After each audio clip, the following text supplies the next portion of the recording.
अमरावती के पड़ोसी गांव में एक व्यापारी रहता था।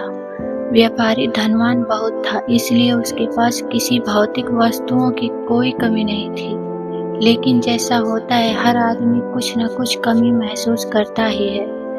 इस व्यापारी को भी मन से शांति नहीं। नमस्कार दोस्तों, अगर आप हमारे चैनल पर नए हैं तो प्लीज सब्सक्राइब जरूर कीजिए। आगे की कहानी। मन में शांति पाने के लिए व्यापारी कई तरह के नुस्खे आजमा चुका था, लेकिन किसी ने भी उसे सफलता नहीं। गांव के लोगों से साधु के बारे में काफी प्रशंसा सुनने के बाद व्यापारी ने तय किया कि वह इस साधु से जाकर मिलेगा और उनसे उसकी समस्या का समाधान मांगेगा। हो सकता है अपनी सिद्धियों के बल पर वह उसे मन में शांति लाने में मदद करे।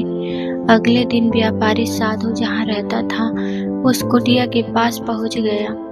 व्यापारी ने अपने मन की सारी बात साधु को अच्छे से बताई। साधु ने उसकी बात सुनने के बाद व्यापारी से कहा कि तुम्हें कुछ दिनों तक मैं जैसा कहूँ वैसा करना पड़ेगा और यहीं रहना पड़ेगा। व्यापारी किसी भी तरह मन की शांति पाना चाहता था, इसलिए वह तैयार हो गया।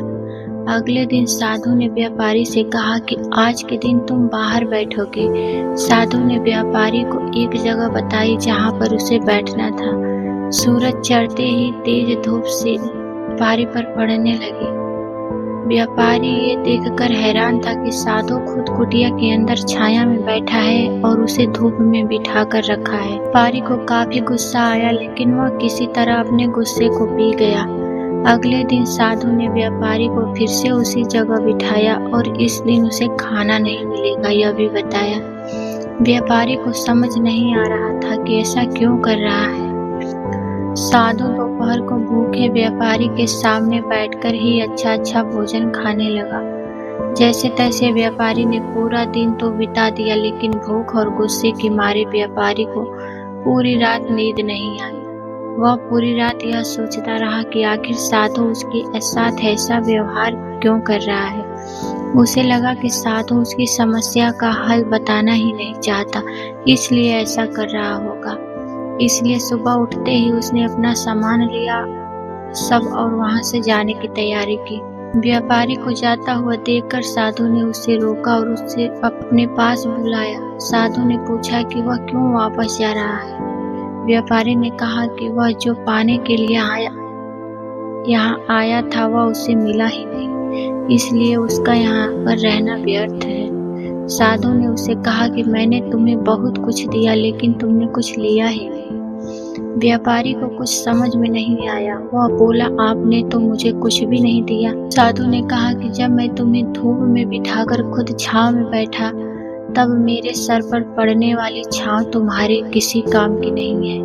वह तुम्हें समझ जाना चाहिए था, तुम नहीं समझे।